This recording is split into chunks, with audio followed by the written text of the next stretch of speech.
আমার বন্ধুগণ, আমলনামা বাম হাতে দেওয়া হবে, ডান হাতেও দেওয়া হবে।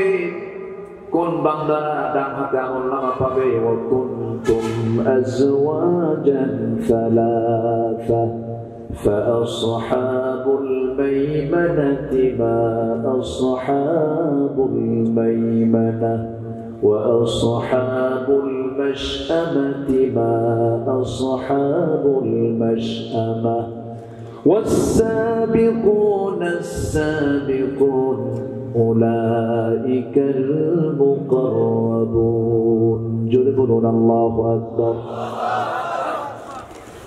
ডানপন্থী হতে হবে, ডান চেতনায় বিশ্বাসী হতে হবে। আমার আল্লাহ যে কিতাবটা দিয়েছেন এটা তো ডান কিতাব, ডানপন্থীদের কিতাব। আল্লাহ তাআলা এই কিতাবের মধ্যে বান্দার জীবনে সকল দিক এবং বিভাগ সব তুলে ধরেছেন, কোনো কিছুই বাদ পড়ে নাই। সবকিছু স্পষ্ট করে জানিয়ে দিচ্ছেন বান্দা, তিবিয়ানান লিকুল্লি শাই। তোমার জীবনের জন্য যা কিছু প্রয়োজন সব আয়াতের মধ্যে করে দিয়েছি। আর এটার যদি তেলাওয়াত করতে পারো, এটাকে যদি ব্যবহার করতে পারো, এই ব্যবসায় কোনো লস হবে না। ইন্নাল্লাযীনা ইয়াতলুনা কিতাবাল্লাহ ওয়া আকামুস সালাতা ওয়া আনফাকু মিম্মা রাযাকনাহুম সিররান ওয়া আলানিয়াহ ইয়ারজুনা তিজারাতান লান তাবুর। জোরে বলি আল্লাহু আকবার। নিঃসন্দেহে যারা ডানপন্থীর পরিচয় দিয়া এই কালামের যারা তেলাওয়াত করবে, নামাজ যারা কায়েম করবে, আর আমি তাকে যা রিজিক দিয়েছি সেই রিজিক থেকে গোপনে প্রকাশ্যে আমার পথে ব্যয় করবে, এই তিনটা কাজ যে বান্দা করবে, আশা করা যায় তার ব্যবসায় কখনো লস হবে না। জোরে বলে সুবহানাল্লাহ। সে কোরআন আমরা তেলাওয়াত শুনতে এসেছি, কোরআনের আলোচনা আমরা বুঝতে এসেছি, শেখার নিয়তে। আল্লাহ কবুল করুন। জোরে বলি আমিন। সম্মানিত ভাইয়েরা, কোন সূরা থেকে কথা বলতে চাচ্ছি আমরা? সূরা মারিয়াম। মারিয়ামরা কি আজকে মাহফিল আসছে? মারিয়ামরা কি আসছে? মারিয়ামরা আছে, আশেপাশে মারিয়ামরা আছে? বলি আলহামদুলিল্লাহ। হ্যাঁ, এলাকার মারা যেন মারিয়ামের মতো হয়। জোরে বলি আমিন। আরো জোরে আমিন। সম্মানিত ভাইরা, সম্মানিত বন্ধুগণ, যে মারিয়ামের আলোচনা কোরআনে আল্লাহ পাক করেছেন, এই মারিয়ামের বাড়ি কোথায় বলেন তো? কোথায় বাড়ি? চিন্তায় আছেন নাকি যে কোথায় বলি? কক্সবাজার? মারিয়ামের বাড়ি হচ্ছে যেই জায়গায় প্রথম আমাদের কিবলা, মুসলমানদের প্রথম কিবলা বাইতুল আকসা। কোরআনের পরিভাষায় বাইতুল ইলা মসজিদিল আকসা। আর গোটা পৃথিবীতে সেই দেশের নাম এখন পরিচিতি লাভ করেছে প্যালেস্টাইন, অর্থাৎ ফিলিস্তিন। এই ফিলিস্তিনে জন্ম নিয়েছেন মারিয়াম। এত দামি একজন নারী, যার বাবার নামেও এই সূরার একটা নামকরণ করা আছে। সুবহানাল্লাহ বলবেন না? মেয়ের নাম তো আছে, তার নাম তো আছে, আবার বাবার নাম তো বাদ করে আলে ইমরান। সুবহানাল্লাহ। এবং তার বাবার নাম তো দিয়েছেন, আল্লাহ তাআলা বলেন, ইন্নাল্লাহা আসতাফা আদম ওয়া নূহা ওয়া আলা ইব্রাহিম ওয়া আলা ইমরান আলাল আলামিন। জোরে বলুন আল্লাহু আকবার। নিঃসন্দেহে আল্লাহ তাআলা আদম, নূহ, ইব্রাহিম এবং আলে ইমরানকে গোটা পৃথিবীবাসীর উপরে মর্যাদা দিয়েছেন। কার কথা? কার কথা? আল্লাহর কথা। বাবার নামটাও বাদ করে নাই, নিজের নামটাও বাদ করে নাই। এত ভাগ্যবতী একজন নারী। আল্লাহ তাআলা তার উদরে, তার পেটে যে সন্তান দিয়েছেন সেটা হচ্ছিলেন আল্লাহর নবী। জোরে বলে সুবহানাল্লাহ। বাবা উচ্চ বংশে, ছেলেটা আল্লাহর পয়গম্বর আবার তার খালু একজন ছিলেন, তিনি আল্লাহর পয়গম্বর। তার একজন ভাই ছিলেন, তিনি আল্লাহর পয়গম্বর। সুবহানাল্লাহ বলেন।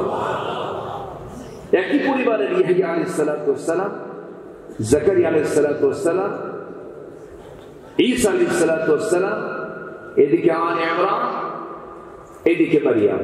জোরে বলি আল্লাহু আকবার।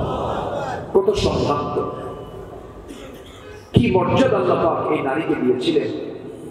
দুনিয়াতে বসে তিনি জান্নাতের খাবার খেয়েছেন। পৃথিবীর কোন নারী দুনিয়াতে বসে জান্নাতের খাবার খেতে পারেননি। এই মহিলার কপালে জান্নাতের রিজিক দুনিয়াতে আল্লাহ পাক পাঠিয়ে দিয়েছেন। জাকারিয়া আলাইহিস সালাতু ওয়াস সালাম বললেন, আন্না লাকি হাদা ইয়া মারইয়াম, মারইয়াম তুমি এটা কোথা থেকে পেয়েছো? সঙ্গে সঙ্গে তিনি জবাব দিচ্ছেন, ক্বালাত হুয়া মিন ইনদিল্লাহ ইন্নাল্লাহা ইয়ারযুকু মান ইয়াশাউ বিগাইরি হিসাব। ও আমার খালু, যে খাবারগুলো দেখতে পেতেছেন, অসময় গ্রিন ফলমূলগুলো দেখতে পেতেছেন আমার সামনে, দুনিয়ার কেউ আমাকে এগুলো পাঠায় দেয় নাই, আল্লাহ তাআলা সরাসরি জান্নাত থেকে পাঠিয়েছেন। আল্লাহ যাকে দেন তাকে অপরিমিত জীবিকা দান করেন। জোরে বলি সুবহানাল্লাহ। মরিয়মের শুধু নামটাই নিলেন না, মরিয়মের ওয়াজটাও তুলে ধরলেন। তিনি যে ওয়াজটা করেছেন, ক্বালাত হুয়া মিন ইনদিল্লাহ ইন্নাল্লাহা ইয়ারযুকু মান ইয়াশাউ বিগাইরি হিসাব। আল্লাহ যাকে রিজিক দেন হিসাব ছাড়া রিজিক দেন। এই ওয়াজটা মারিয়াম করেছেন। আল্লাহ তাআলা এই ওয়াজটার মধ্যে তুলে দিয়েছেন। জোরে বলি সুবহানাল্লাহ। আল্লাহ তাআলা আরেকজন বিশেষ ব্যক্তির ওয়াজ কোরআনে কোট করেছেন, যাকে আল্লাহ তাআলা নবুয়ত দেন নাই, কিন্তু হিকমত দিয়েছিলেন।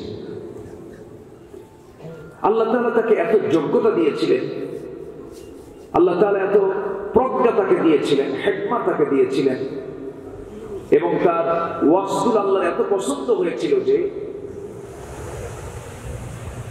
কোরআনের মতো কিতাবের ভিতরে তার নাম সহকারে তার ওয়াজ আল্লাহ পাক করে দিয়েছেন। লোকটা কে? বলেন কে? লোকমান। ধলা না কালো মানুষ? বলেন শুধু কালো না ঘন কালো? ঘন কালো একজন মানুষ ছিলেন।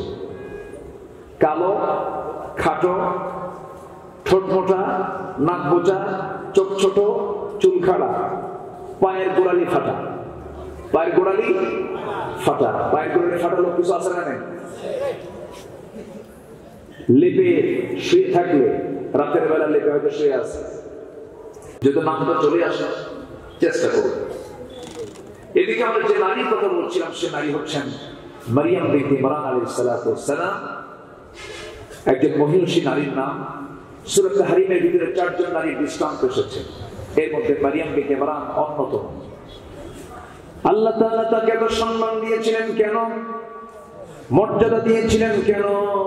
এর অন্যতম কারণ হলো, একজন মানুষের জীবনের সবচেয়ে বড় গুণ হলো ধৈর্য। সবচেয়ে বড় গুণটা কি বলেন? ধৈর্য। ধৈর্য যদি ঘটে যায়, ঈমান যে কোনো মুহূর্তে হেরে যাবে, ঈমান যে কোনো মুহূর্তেই চলে যাবে। আল্লাহ তাআলা সেই জন্য নামাজের আগে ধৈর্যের কথা বলে দিয়েছেন। যারা পারেন সুন্দর করে বলুন, ইয়া আইয়ুহাল্লাযীনা আমানুস্তাঈনু বিস-সাবরি ওয়াস-সালাহ ইন্নাল্লাহা মা'আস-সাবিরিন। আরেক জায়গায় বলছেন, ইয়া আইয়ুহাল্লাযীনা আমানুসবিরু ওয়াস-সাবিরু ওয়ারাবিতু। জোরে বলি আল্লাহু আকবার। ধৈর্য একটা বিশাল গুণ। ধৈর্য আছে, ঈমান তার টিকে থাকবে। ধৈর্য নাই, ঈমান তার হুমকির সম্মুখীন হয়ে যাবে। মারিয়াম বিনতে ইমরানের জীবনে এমন একটা বিশাল পরীক্ষা এসেছিল, আল্লাহ তাআলা সিদ্ধান্ত চূড়ান্ত হলো, এই মারিয়ামের পেটে আল্লাহ তাআলা একজন নবী পাঠাবেন। সংবাদ দেওয়া হলো, মারিয়াম, আল্লাহ তোমাকে একটা পুত্র সন্তানের মা বানাবেন। সঙ্গে সঙ্গে তিনি জবাব দিলেন, লাম ইয়ামসাসনি বাশার কোন পুরুষ আমাকে স্পর্শ করে নাই, কোন পুরুষ আমাকে স্পর্শ করে নাই, কেমন করে আমি সন্তানের মা হব? এই বুক উঁচু করে মারিয়ামের মতো আজকের সমাজে কলেজ পড়ুয়া, ভার্সিটি পড়ুয়া মেয়েরা কি বলতে পারবে কোন পুরুষ আমাকে স্পর্শ করে নাই? বলতে পারবে? বলতে পারবে? এখন শুধু কি স্পর্শ করে না আরো কিছু করে? আসতে কম কেন ভাই? শুধু কি স্পর্শ করে না আরো কিছু করে? জেনা কাকে বলে? জেনা তো আমরা অনেকে বুঝি না। জেনার অনেকগুলো ক্লাস আছে। জেনা মানে আমরা অনেকেই মনে করি যে সঙ্গমে চূড়ান্ত যে পর্যায়টা, সঙ্গমটাই মনে হয় শুধু জেনা। না, জেনার অনেকগুলো ক্লাস আছে। আল্লাহ তাআলা জেনা সম্পর্কে তিনি বলেছেন, ওয়ালা তাকরাবুজ জিনা, তোমরা জেনার নিকটে যেও না। জেনার নিকটবর্তী কাজগুলো কি কি? কষ্ট হচ্ছে? অসুবিধা হচ্ছে কি? আচ্ছা, তোমরা জেনার নিকটবর্তী হইও না, অর্থাৎ কোন বেগানা নারী অথবা পুরুষের প্রতি দৃষ্টি দেওয়া, এটা হলো চোখের জেনা। এটা কিসের জেনা বলেন? চোখের জেনা। যৌনতা সম্পর্কিত অশ্লীল কথাবার্তা, এটা হচ্ছে জিহ্বার জেনা। বিবাহ সম্পর্ক ছাড়া অবৈধভাবে কাউকে স্পর্শ করা, এটা হাতের জেনা। আচ্ছা, ব্যভিচারের উদ্দেশ্যে হেঁটে যাওয়া পায়ের জেনা। সে সম্পর্কিত খারাপ কথা শোনা কানের জেনা। নাম্বার 6, জেনার কল্পনা করা ও আকাঙ্ক্ষা করা মনের জেনা। লজ্জাস্থান একে পূর্ণতা দেয় অথবা অসম্পূর্ণ রেখে দেয়, এটা হচ্ছে সর্বশেষ কাজ। তাহলে চোখের জেনা আছে না নাই? কানের জেনা আছে না নাই? আছে না নাই? জিহ্বার জেনা আছে না নাই? তাহলে জেনাটা কত অঙ্গ দিয়ে হয়ে যাচ্ছে। মারিয়াম কি বলছেন? লাম ইয়ামসাসনি বাশার, কোন পুরুষ আমাকে স্পর্শ করে নাই। সতীত্বের একটা সাহস, কত সৎসাহসটা কি? আল্লাহর সামনে বলেন, আল্লাহ কোন পুরুষ তো আমাকে স্পর্শ করে নাই, আমি কেমন করে মা হব? আল্লাহ তাআলা তাকে জানিয়ে দিলেন, মারিয়াম রে, কোন চিন্তা করবে না। সন্তান ঈসা আলাইহিস সালাতু ওয়াস সালামের দৃষ্টান্ত আল্লাহ তাআলা বলেছেন, ইন্না মাসালা ঈসা কামাসালি আদম। আল্লাহ তাআলা ঈসার দৃষ্টান্তকে আদমের সঙ্গে তুলনা করেছেন। আদমের যেমন বাবা নাই, তেমন ঈসাকে আমি বাবা ছাড়া দুনিয়াতে পাঠানোর সিদ্ধান্ত নিয়েছি। জোরে বলে সুবহানাল্লাহ। যিনি এখনো মারা যান নাই, তিনি চতুর্থ আসমানে আছেন, তিনি আবার আসবেন, দাজ্জালকে প্রতিহত করবেন। সামনের দিন আসতেছে ইসলামের দিন, সামনের দিন আসছে কোরআনের দিন, সামনের দিন আসছে কোরআনের শাসনের সময়। সম্মানিত ভাই, সম্মানিত বন্ধুগণ, হতাশার কোনো কারণ নেই। মুসলমান হতাশ হবে না। হতাশা মুমিন জীবনে আসবে না। হতাশ সেই হয় যার ঈমানটা প্রশ্নবিদ্ধ। অত্যাচার, জুলুম, নির্যাতন, নিপীড়ন এটা যত বাড়বে, ঈমানদারের ঈমান তত মজবুত হয়ে যাবে। জোরে বলুন ঠিক কিনা?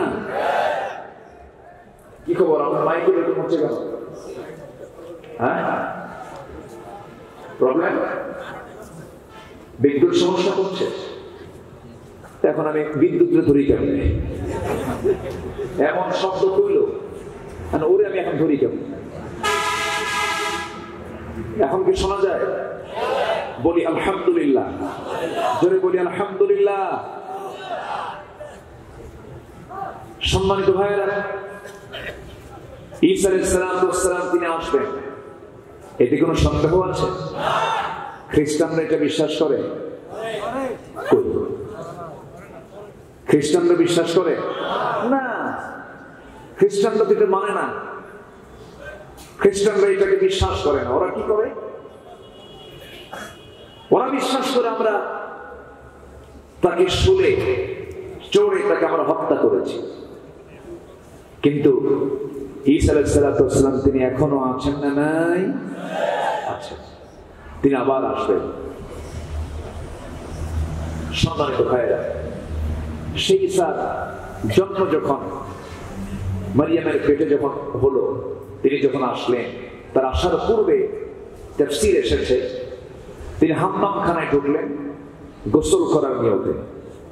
আল্লাহ তাআলা ফেরেশতা পাঠালেন। ইবনে কাসির এসেছে জামার আস্তিনটা টান দেওয়া হলো, জামার আস্তিনে ফুৎকার দেওয়া হলো। আবার অন্য রায়াতে এসেছে মুখ গহ্বরটা ফাঁকা করা হলো, মুখের ভিতরে ফুৎকার দেওয়া হলো, মেন্স বন্ধ হলো, ঋতুস্রাব বন্ধ হলো। 3 মাস 4 মাস চলে গেল, সন্তান বাহ্যিক সিমটম চলে এলো, চেহারাটা হলদেটে হয়ে গেল, পেটটা সামনের দিকে এগিয়ে আসলো।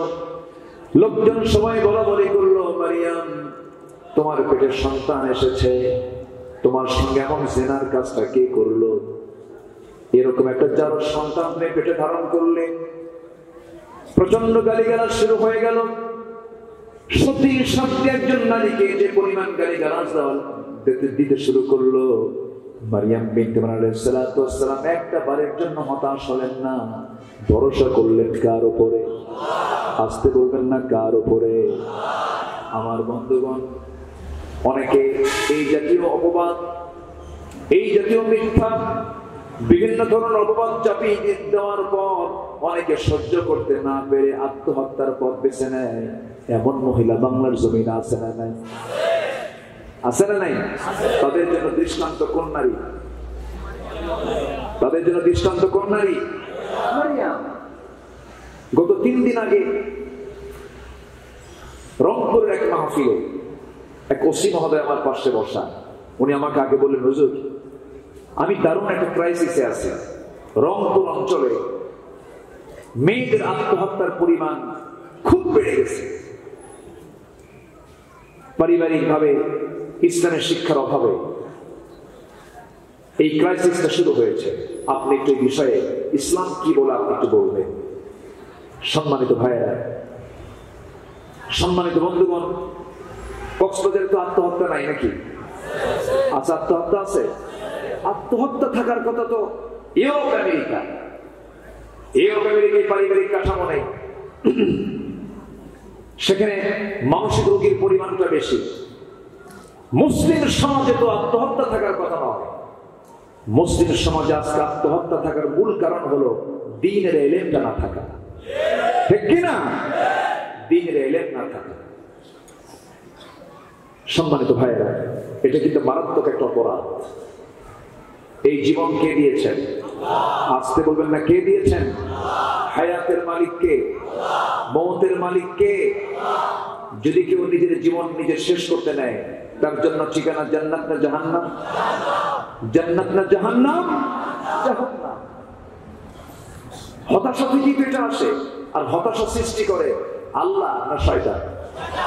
কে কে বলেন বলেন বলেন? শয়তান। লা তাহজান, চিন্তা করবে না। কার কথা?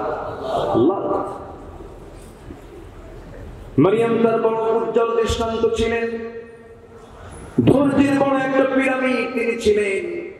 এত বড় বিপদে তিনি পড়ে গেলেন, একটা বারের জন্য হতাশ হলেন না, আল্লাহর কাছে কোনো অভিযোগও দিলেন না। এমন ধৈর্য, এমন সবর তার মধ্যে আল্লাহ রাব্বুল আলামিন পয়দা করে দিলেন। সেই বাইতুল মুকাদ্দাস থেকে তাকে ঘাড় ধাক্কা মেরে বের করে দেওয়া হলো, রক্তাক্ত করে তাকে ঘর থেকে বের করে দেওয়া হলো। জাকারিয়া আলাইহিস সালামকে তারা সন্দেহ করে ফেলল। জাকারিয়া আলাইহিস সালামকে তারা বলে ফেলল, জাকারিয়া, মারিয়ামকে তত্ত্বাবধানের দায়িত্ব তোমাকে দিয়েছিলাম আমরা, তুমি তো তার ঘরের মধ্যে ঢুকতে, তুমি তো এই অপকর্মের সঙ্গে তুমি জড়িত, এছাড়া কেউ জড়িত হওয়ার কোনো সম্ভাবনা নাই।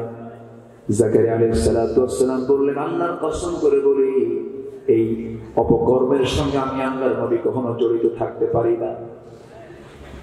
বিশ্বাস করল না তারা। জিনার অপবাদে অভিযুক্ত করে আল্লাহর নবী জাকির আলাইহিস সালামকে শেষ পর্যন্ত করাত দিয়ে চিরে 2 টুকরো করে শহীদ করে দেওয়া হলো। এই জাতীয় মিথ্যা অপবাদ বুঝে আজকের সমাজেও নাই। আসতে বলবেন না, আছে না নাই? আছে না নাই? আজকের সমাজেও আছে। ওকাম কুকাম কারা করে আর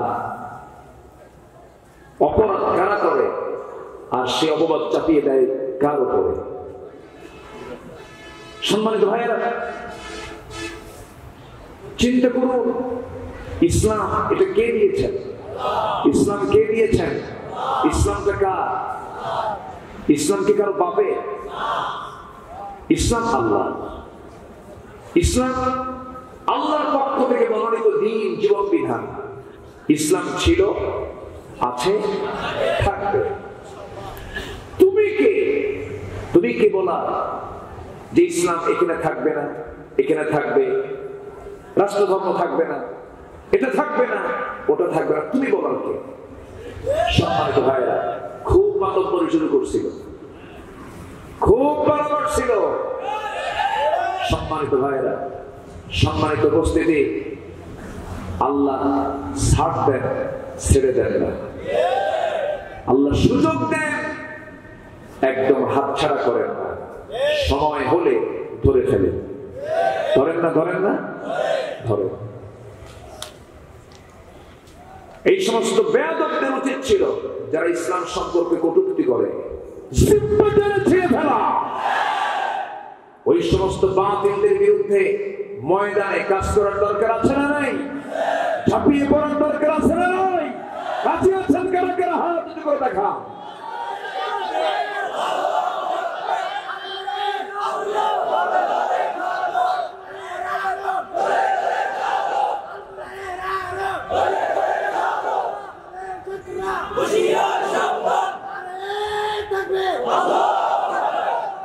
আল্লাহ তুমি সবার হাতকে কবুল করো, জোরে বলি আমিন। যে ঈমান অন্যের বিরুদ্ধে দাঁড়াতে পারে না, যে মুমিন ইসলাম বিরোধী কর্মকাণ্ডের বিরুদ্ধে সামনে ইস্পাত কঠিন সিদ্ধান্ত নিয়ে সামনে কদম থেকে মজবুত রাখতে পারে না, সেটা ঈমান নয়, সেটা মুনাফিক। সেটা কি? মুনাফিক। মুনাফিকের চেতনা লালন করা যাবে না, আমরা ঈমানের চেতনা লালন করবো, জোরে বলি ইনশাআল্লাহ। জাকির আলাইহিস সালাম হাসতে হাসতে শহীদ হয়ে গেলেন। বাতিলদের সামনে মাথা নত করেছেন না। জাকির আলাইহিস সালাম শহীদ হয়ে গেলেন।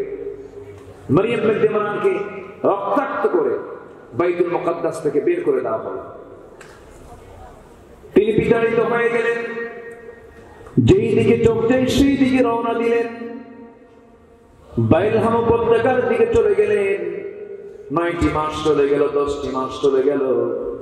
আল্লাহর দরবারে মুনাজারি করতেছেন, কান্নাকাটি করছেন। বরফের সেই সময় কেউ নাই তার পাশে। 10টি মাস যখন পূরণ হয়ে গেল, সন্তান ডেলিভারির সময় হয়ে গেল। এই পৃথিবীতে 3 জন নারীর সন্তান ডেলিভারির সময় দুনিয়ার কোন নার্সের প্রয়োজন হয় নাই। আল্লাহ তাআলা সরাসরি ফেরেশতা পাঠিয়ে দিয়েছেন তাদের সেবা করার জন্য। মরিয়ম বিনতে ইমরান আলাইহিস সালাম শুকনো ডালের নিচে তিনি ঘুমাচ্ছিলেন। তাফসীরে এসেছে ঘুমের ভিতরেই তার ডেলিভারি হয়ে গেল। ঘুম থেকে জায়গা পেয়ে দেখে সদ্য সন্তানী সালাতু সালাম হাত পা নড়াচড়া করছে। শুকনো ডালের নিচে তিনি শোয়া, সবুজের শ্যামলে রূপান্তরিত হয়ে গেল।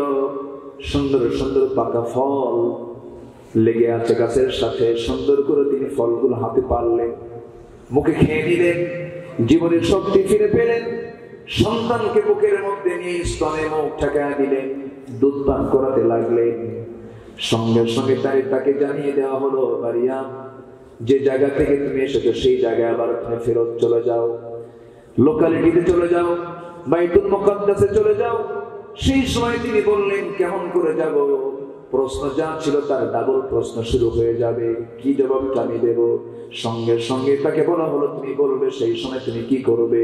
ক্বালাত ইন্নী নাযারতু লিররহমানি সাওমা। তুমি বলবে আমি একজন রোজাদার, আমি কোনো কথা বলবো না, যা কথা তোমরা আমার নবজাতকের সঙ্গে বলবে আমার সন্তান সবকিছুর জবাব দিয়ে দেবে। এই পৃথিবীতে সহিহ হাদিস এসেছে 3 জন শিশু দোলনায় কথা বলেছে। কয়জন শিশু? 3 জন শিশু দোলনায় কথা বলেছে। এর মধ্যে অন্যতম হলেন ঈসা আলাইহিস সালাম। নবজাতক ঈসা আলাইহিস সালামকে নিয়ে যখন বাইতুল মুকাদ্দাসের কাছাকাছি চলে গেলেন, সমস্ত লোকজন হাজিরা দিয়েছে, তার সামনে উপস্থিত হয়ে গেছে। বলতেছে, শোনো, জাকারিয়াকে আমরা দুনিয়া থেকে বিদায় করেছি, আবার তুমি যার সন্তান টেনে আমাদের সামনে হাজির হয়েছো। নাউজুবিল্লাহ। কত বড় ধৈর্য, কি পরিমাণ সবর থাকলে পরে, কি পরিমাণ আল্লাহর প্রতি আস্থা থাকলে পরে এই পর্যায়ে পর্যন্ত তিনি টিকে থাকলেন। এরপরে বলছেন, যখন প্রশ্ন করা হলো, ও মারিয়াম, এই সন্তানের পিতার পরিচয়টা কি? তিনি চুপ মেরে থাকলেন আর বললেন, তোমরা আমার সন্তানকে প্রশ্ন করো। সবাই মিলে ঠাট্টা বিদ্রুপ শুরু করে দিল, হেয় প্রতিপন্ন করতে লাগলো। মারিয়াম তো পাগল হয়ে গেছে, ছোট্ট বাচ্চা কেমন করে কথা বলে। যখন একজন হঠাৎ করে প্রশ্ন করেছে, তোর মা তো তোকে প্রশ্ন করেছে, তোর পরিচয়টা কি? সামনে থেকে বড় মানুষের মতো জবাব বের হয়ে আসতেছে। ঈসা আলাইহিস সালাম তিনি বলছেন, قال إني عبد الله آتاني الكتاب وجعلني نبيا। জোরে বলুন আল্লাহু আকবার। সঙ্গে সঙ্গে তিনি বললেন, ও প্রশ্নকারীরা শোনো, ও প্যালেস্টাইনের বাইতুল মুকাদ্দাসের অধিবাসীরা শোনো, আমার পরিচয় হলো আমি হলাম আল্লাহর গোলাম। আল্লাহ পাক আমাকে ইনজিল কিতাব দিয়েছেন, আর আল্লাহ পাক আমাকে নবী করে পাঠিয়েছেন। আর তোমরা যে মহিলাকে সন্দেহ পোষণ করছো, সন্দেহ করো না, তিনি হচ্ছেন একজন নবীর মা। জোরে বলুন সুবহানাল্লাহ। সত্য প্রকাশ কে করে দিলেন? ধৈর্যের পুরস্কার আছে না নাই?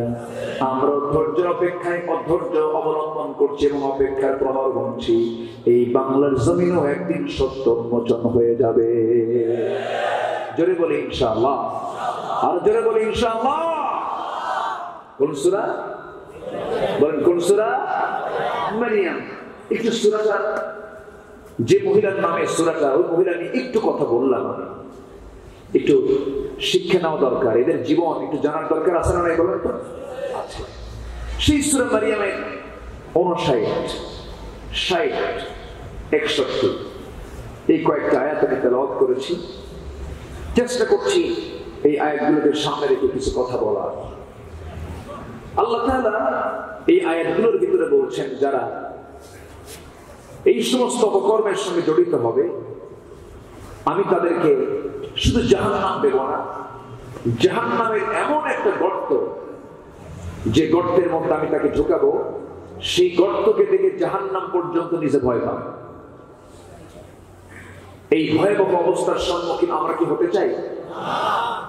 আসতে বলবেন না, হতে চাই। আমরা কি জান্নাত পেতে চাই না জাহান্নাম পেতে চাই? জান্নাত না জাহান্নাম? জান্নাত যদি পেতে চাই তাহলে আমাকে বাম দল না ডান দল করতে হবে? বাম দল না ডান দল? দল দুটা, একটা আল্লাহ আর একটা কার? আরেকটা কার? শয়তান আছে না নাই? কোথায় নাই? বলে শয়তান মানুষ আছে যেখানে শয়তান আছে। একদিন মুসা আলাইহিস সালাম তার কাছে জিবরাইল এসেছেন, তো মুসা আলাইহিস সালামের পাশে আবার শয়তান বসে আছে। জিবরাইল বলতেছে, শয়তান তুই আল্লাহর নবীর কাছে আসলি? ইবলিস বলে, জিবরাইল তুমি কি বলো, আমি জান্নাতে আদমকে ধরছি জান্নাতে, আর মুসা তো দুনিয়ায় আছে। মুসা কোথায় আছে? দুনিয়াতে আছে। শয়তান সর্বক্ষণ লেগে আছে না নাই? আচ্ছা, তবে শয়তানের সর্বক্ষণ এখন লেগে থাকা লাগে না, কিছু এজেন্ট বানায় দেয়। কি বানায় দেয়? এজেন্ট পর্যন্ত, মানে ও মানে কিছু ডিলারশিপ দিয়ে দেয়, কিন্তু তোরা দিয়ে গেলে আমার আশা লাগবে না। এর মধ্যে বড় ডিলারশিপ হলো যারা সুদখোর। যারা কি খবর? সুদখোর। সুদখোর তো মনে হয় ইতে কি বলে, রামতে নাই? হ্যাঁ, সুদখোর আছে? সুদখোর আছে? আচ্ছা, তাহলে তো ওয়াজটা এইদিকে করা দরকার। কষ্ট হচ্ছে আপনাদের? তবে সুদ থেকে আমরা পরোক্ষভাবে কেউ কিন্তু মুক্ত নয়। সুদ থেকে পরোক্ষভাবে প্রত্যক্ষভাবে সেই দিনে আমরা সুদ মুক্ত হতে পারবো যেদিন রাষ্ট্রীয়ভাবে দেশে যাকাত ভিত্তিক অর্থনীতি চালু হবে। কিন্তু সবাই কি এটা চায়? সবাই চায় না। এদেশের সবাইকে এটা চায়? চায় না। সম্মানিত ভাইয়েরা, সম্মানিত বন্ধুগণ, শয়তান তো লেগে আছে সর্বক্ষণ। শয়তানের কাজ কি? শয়তান কি করতে চায়? কোরআন বলতেছে ثُمَّ لَآتِيَنَّهُم مِّن بَيْنِ أَيْدِيهِمْ وَمِنْ خَلْفِهِمْ وَعَنْ أَيْمَانِهِمْ وَعَنْ شَمَائِلِهِمْ وَلَا تَجِدُ أَكْثَرَهُمْ শাকিরিন। তোমার বান্দাদের আমি ডান থেকে ধরবো, বাম থেকে ধরবো, সামনে থেকে ধরবো, পিছন থেকে ধরবো। আল্লাহ বলেন শয়তানরে সব বান্দাকে ধরতে পারবি না, কারণ কিছু বান্দা তারা কি করবে? কিছু বান্দা আমার কাছে আশ্রয় চাইয়া আমার কাছে তারা বলবে কুল আউযু বিরাব্বিন নাস মালিকিন নাস ইলাহিন নাস মিন শাররিল ওয়াসওয়াসিল খান্নাস আল্লাযী ইওয়াসবিসু ফি সুদুরিন নাস মিনাল জিন্নাতি ওয়ান নাস। আশ্রয় চাই আমরা কার কাছে? আমরা আশ্রয় চাই কার কাছে? আল্লাহ। শয়তান তো লেগে থাকবেই। শয়তানের বিভিন্ন মাধ্যম আছে আমাদেরকে নষ্ট করার জন্য। ও মার্কেটিং এ বের হয়, প্রতিদিন সে মার্কেটিং করে বান্দাদের মধ্যে কি কি ঢুকানো যায়। কোন এক ভোর সকালে ঈসা আলাইহিস সালামের সামনে শয়তান বের হচ্ছে। ঈসা বললেন তুমি আজকে কোথায় যাচ্ছ? কি নিয়ে যাচ্ছ? কি? তিনটা বিষয় নিয়ে যাচ্ছে মার্কেটিং করার জন্য। কি কি? বলতেছে জুলুম নিয়ে যাচ্ছি, কৃপণতা নিয়ে যাচ্ছি, আর হিংসা নিয়ে যাচ্ছি। সেই সময় তাকে বলা হলো তাহলে জুলুমটা কি করবা? জুলুম দেব হলো শাসকদের ভিতরে, ওরা যেন তাদের শাসনের ভিতরে কি ঢুকায় দেয়? জুলুম ঢুকায় দেয়। কৃপণতা তুমি কোথায় মার্কেটিং করবা? বলতেছে কৃপণতা মার্কেটিং করবে হলো ধনীদের মাঝে, সে যেন কৃপণ হয়ে যায়। আর হিংসাটা ঢুকায় দেবে কার মধ্যে? যারা আলেম ওলামা, এদের মধ্যে হিংসা ঢুকায় দেব। হিংসা আছে না নাই? আসতে বলবেন না আছে না নাই? কষ্ট পাচ্ছেন নাকি আপনারা? আলোচনা চালাবো? দুই একজন করে উঠে যায় চাপ, নিম্ন চাপ, জরুরত। আচ্ছা, জরুরত যদি হয় ভিন্ন কথা, একটু নকটা হচ্ছে করে চলে যাবে। কিন্তু আবার কিন্তু অনেকের ঊর্ধ্ব চাপও আছে, বিড়ি খাওয়া চাপ আছে না নাই বলেন? এই দেশের মানুষ কি পরিমাণ বিড়ি খায় এটা কল্পনাও করা যাবে না। মাহফিল শেষে অনেকেই মঞ্চে এসে আমাদের সাথে মুসাফা করে, তো মাশাআল্লাহ হাতও আগায় দিয়ে মুসাফা করি। মুসাফা করার পর গাড়িতে বসে একটু নাকের দিকে যখন হাতটা নেই, ভাই রে বিড়ির গল্প আসা না এত টানা টানে। বরিশাল থেকে আমি ভোলা থেকে বরিশালের দিকে যাচ্ছিলাম ফেরিতে করে। এক বুড়ো চাচা টুলের উপরে বসে সামনে নদীর উত্তাল তরঙ্গ ঢেউ দেখছে, পার উপরে পা তুলে দিয়ে এমন সুন্দর করে বিড়ি টান দিচ্ছে, মনে হচ্ছে ৭০ বছর না, মনে হয় ১৬ বছরের টান। সে টানটা দেখলাম, কাছে গিয়ে বসলাম, চাচা এত বয়স হয়ে গেছে, এই বুড়া বয়স আপনি টান টুন দিয়া লাঞ্চ নষ্ট হয়ে যাচ্ছে, চাচা এগুলো না খেলে হয় না? বলতেছে বাবা বুঝবা না, বিড়ি তো হলো উন্নতির সিঁড়ি। যেরকম নাউযুবিল্লাহ, যেরকম নাউযুবিল্লাহ। আল্লাহ তোমার বান্দাদের সকল নেশা থেকে পরহেজ রাখো। যদি বলি আমিন। কোন নেশায় যাব না আমরা। সিদ্ধান্ত নেওয়া যায় না? সিদ্ধান্ত নেওয়া যায় না? সকল নেশা থেকে আল্লাহ পাক আমাদেরকে হেফাজত করুন। ইয়াবা কোন জেলায় বেশি? হ্যাঁ, কোন দিক দিয়ে যায় বেশি?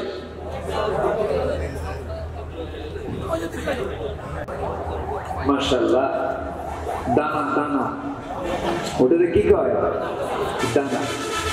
তো ব্যবসা তো করি, আবার বলে ভাই আমি যে 5 ওয়াক্ত নামাজ পড়ি, দানাটা আমিও খাই না, আমার পরিবারের কেউ খাই, একটু খাওয়াই মানুষকে। এরকম আছে না নাই বলেন তো?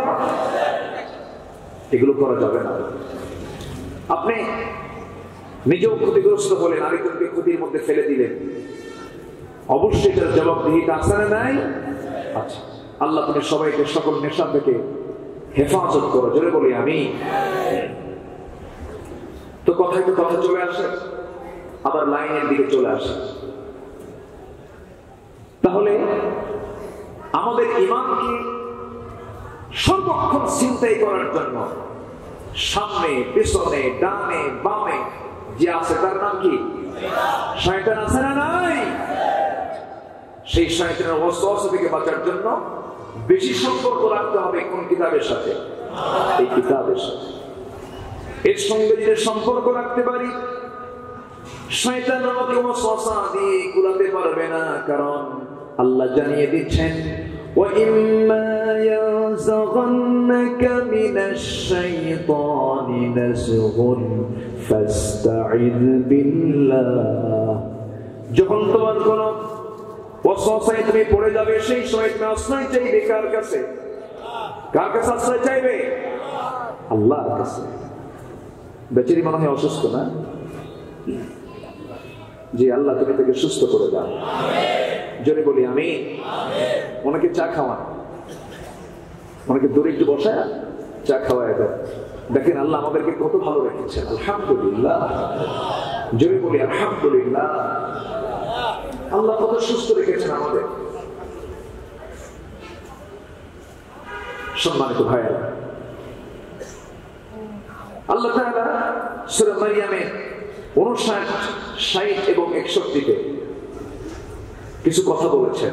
জাহান্নামের বর্ণনা দিয়েছেন, জাহান্নামের গর্তের কিছু কথা বলেছেন এবং জান্নাতের কিছু বর্ণনা করেছেন। ওই সমস্ত জাহান্নাম এবং গর্তগুলো কারা পাবে, কাদেরকে আমি ওই গর্তের মধ্যে ঢুকাবো, আল্লাহ তাআলা সুন্দর করে বলে দিচ্ছেন।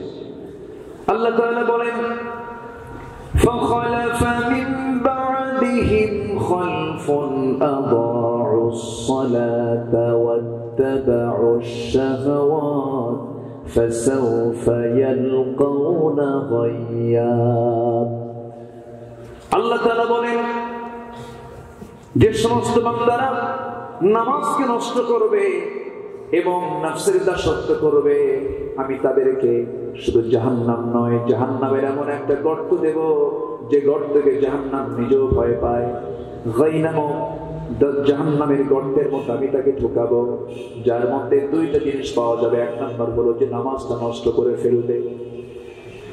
জীবনদার জীবনে হয়তো নামাজ আদায় হচ্ছে, নামাজটা তার সঠিকভাবে আদায় হচ্ছে না, নামাজটা তার নষ্ট হয়ে যাচ্ছে।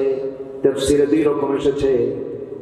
একরকম আসছে হলো নামাজটা সে ঠিকই আদায় করছে, কিন্তু যে সময় সেই সময় আদায় না করে একটু পরে আদায় করছে। আবার নামাজ যেমন করে পড়া দরকার তেমন করে আদায় করছে না, রুকু সহি মতো করছে না, সিজদা সহি মতো করছে না। অনেক নামাজ আমার দেশে আছে, রুকুতে যায় আবার যে সোজা হয়ে দাঁড়াতে হয়, সোজা হয়ে দাঁড়ায় না, এমন আছে না নাই? বলেন আছে না নাই? রুকুতে চলে গেছে, ভাবতেছে এই পাড়ায় যেহেতু আসছি আবার ও পাড়ায় যাবো কেন, রুকু থেকে সিজদা দিয়েই উঠি। এরকম কিছু মুসল্লি আছে না নাই? আচ্ছা, এটা হচ্ছে আদাউস সালাত। যারা নামাজকে নষ্ট করে ফেলবে, নামাজটা আদায় করবে না, নামাজ আদায় করলেও যারা ওয়াইদা কামু কুসালা, তাদেরকে আল্লাহ রাব্বুল আলামিন গায়না মুক্তজগের গর্তের মধ্যে আল্লাহ রাব্বুল আলামিন ঢুকাবেন। আমার বন্ধুগণ, যার জীবনে নামাজটা সুন্দর হবে তার ঈমানটাও সুন্দর হয়ে যাবে। জোরে বলি সুবহানাল্লাহ। নামাজকে আমরা সুন্দর করব, জোরে বলি ইনশাআল্লাহ। নামাজ কয় ওয়াক্ত হবে? আসতে বলুন। নামাজ কয় ওয়াক্ত হবে? 5 ওয়াক্ত। একা না জামাতে? বলুন একা না জামাতে? মনোযোগে না অমনোযোগে? বুঝে না না বুঝে? জেনে না না জেনে? সময় না অসময়ে? তাড়াতাড়ি না আস্তে আস্তে? আস্তে আস্তে। নামাজকে সুন্দর করতে হবে। সাইয়েদনা ওমর ফারুক রাদিয়াল্লাহু তাআলা আনহু একদিন কোন এক মুসলিমের নামাজ দেখছিলেন। নামাজ দেখে বললেন, তুমি এই নামাজ কতদিন হলে পড়ো? 40 বছর। 40 বছরের নামাজ তোমার নষ্ট হয়ে গেছে, সব বরবাদ হয়ে গেছে। কারণ রাসূল বলেছেন, সাল্লু কামা রাআইতুমুনি উসাল্লি, তোমরা তেমন করে নামাজ পড়ো যেমন করে আমি রাসূল নামাজ পড়ি। জোরে বলি সুবহানাল্লাহ। আল্লাহ তুমি আমাদের নামাজকে সুন্দর করে দাও। জোরে বলি আমিন। নামাজকে আমরা সুন্দর করব। অথচ আমার দেশে বহু দরবার আছে, যে দরবারের মুরিদ হলে নামাজ লাগে না। এরকম দরবার আছে না নাই? চট্টগ্রামে হ্যাঁ আছে না? চট্টগ্রামে আছে না? বহু আছে।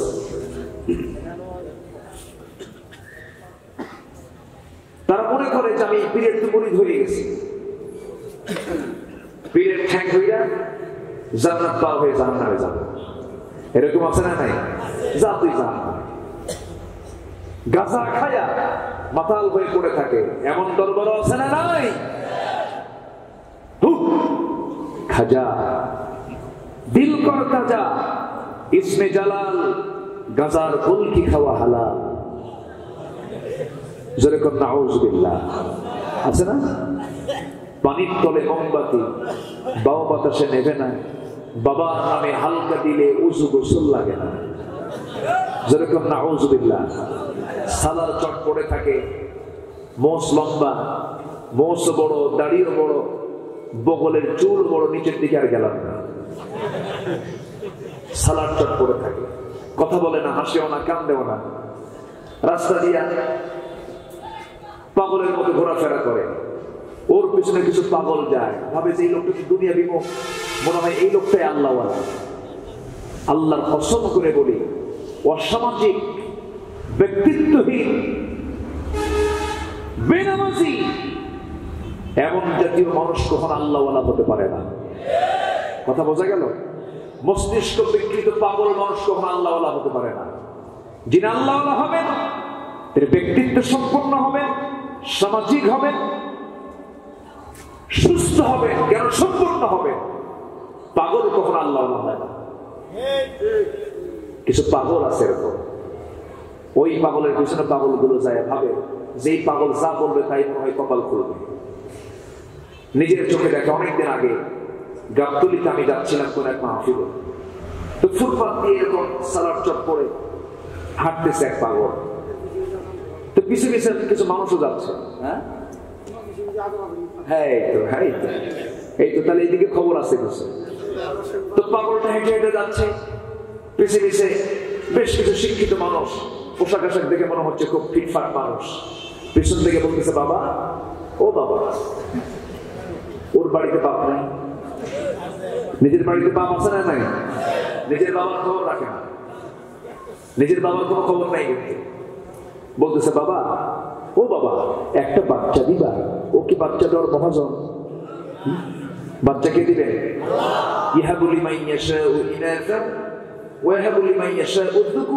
আল্লাহ যাকে চান ছেলে দিবেন, যাকে চান মেয়ে দিবেন। সন্তান দেওয়ার একমাত্র ক্ষমতা পাওয়া কার? বলতেছে, বাবা, তুমি একটা বাচ্চা দিবা? ঈমান আছে? আজ থেকে ঈমান আছে? বাবা কোনো কথা কয় না। বাবা হাঁটতেছে, হাঁটতে হাঁটতে লাগছে পেশাব, দাঁড়ায় দাঁড়ায় পেশাব করতেছে, হাঁটতেছে আর পেশাব করতেছে। পিছন থেকে পাগলগুলো বলে, এই তো বাবার রহমতের পানি ঝরা শুরু হয়েছে। যেরকম নাউজুবিল্লাহ, যেরকম নাউজুবিল্লাহ। বাবাকে গোসল করায়, বাবাকে কি করায়? গোসল করায়, সেই গোসলের পানি আবার পান করে। কিন্তু বাবার মাথা দিয়ে যে পানিটা করে আসলো, তল দিয়ে কোন দিক দিয়ে গেল, তুমি কি একটু বুঝলা না? মানুষ কি পাগল হলে কি এত পাগল হয়? মানুষ মানুষের কাছে যাবে না, মানুষ চাইবে কার কাছে? মানুষ চাইবে কার কাছে? আল্লাহর কাছে। আমার ভাইরা, সেজদা কাউকে দেওয়া যাবে না, আস্থা কারোর উপরে আনা যাবে না।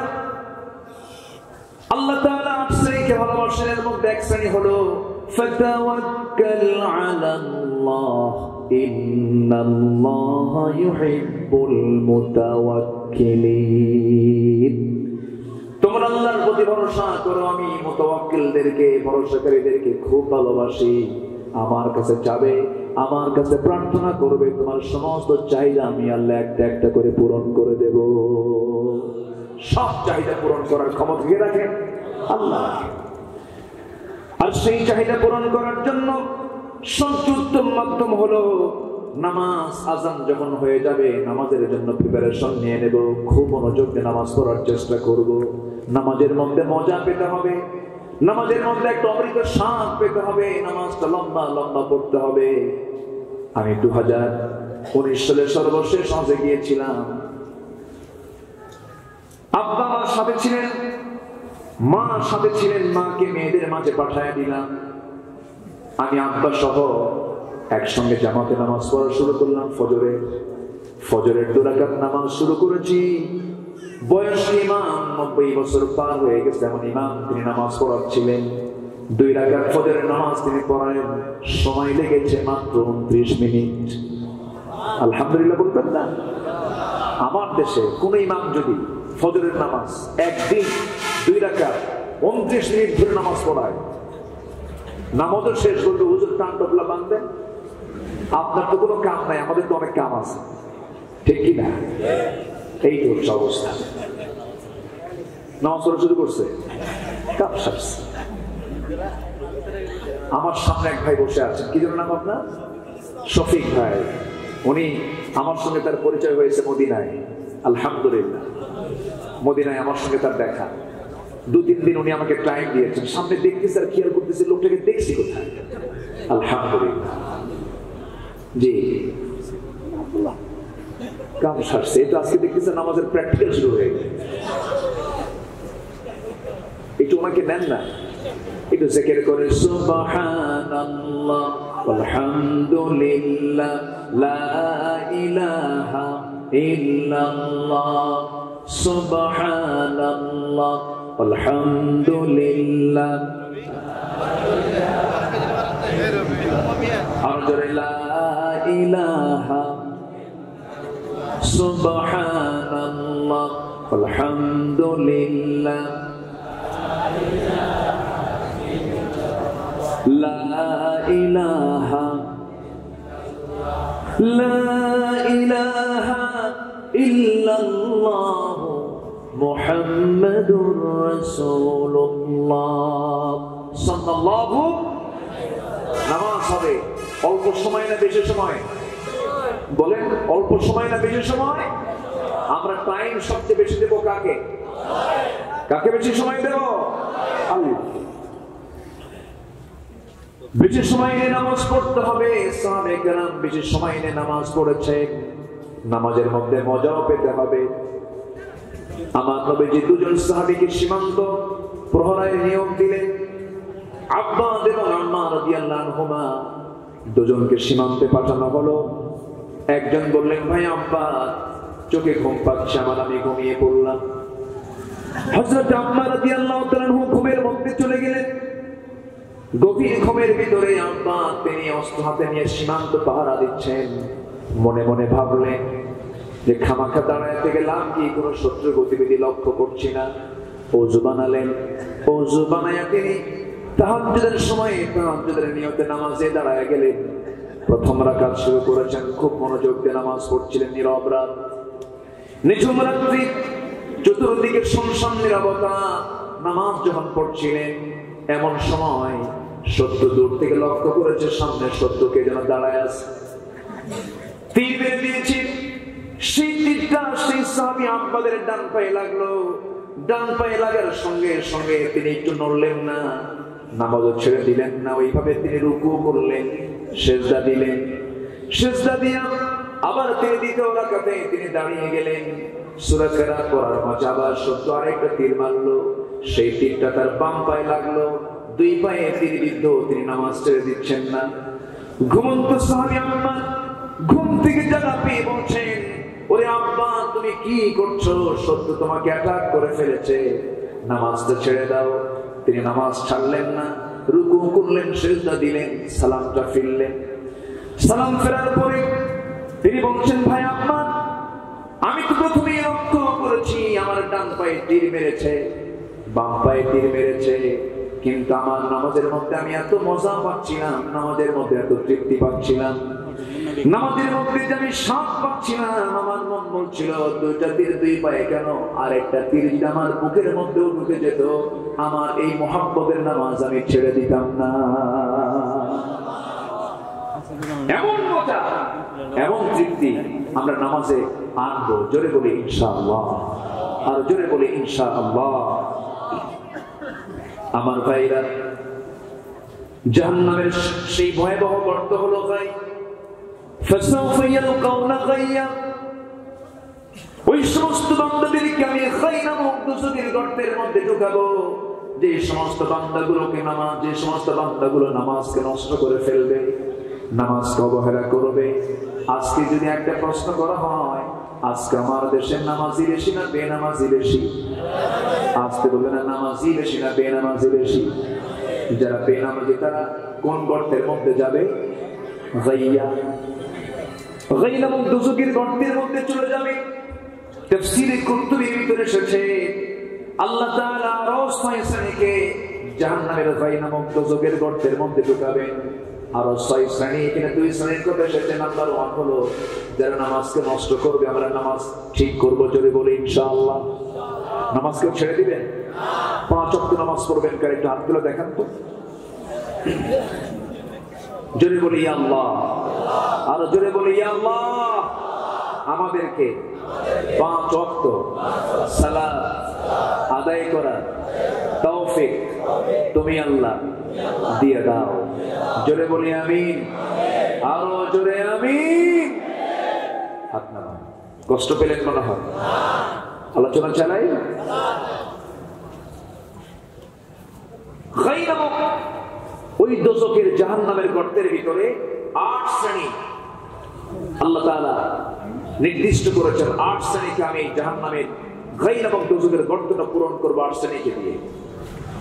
8টা অপকর্মের সঙ্গে যারা জড়িত হবে আমি তাদেরকে এই গর্তের মধ্যে ঢুকাবো। নাম্বার 1 হচ্ছে যারা নামাজকে নষ্ট করবে।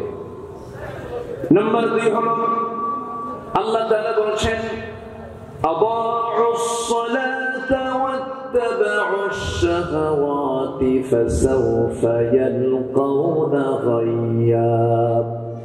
নাম্বার 2 হলো যারা নফসের দাসত্ব করবে, যারা নফসের তাবেদারি করবে। আমরা নফসের দাস না আল্লাহর দাস? আমরা নফসের গোলাম না আল্লাহর গোলাম? আল্লাহর গোলাম। নফসের যারা তাবেদারি করবে, আল্লাহ তাআলা বলছেন আরেক জায়গায়, ও বান্দা তুমি যদি নফসের তাবেদারি না করে আমার গোলামি করতে পারো, আমি তোমাকে কোথায় কি দেব তুমি জেনে নাও।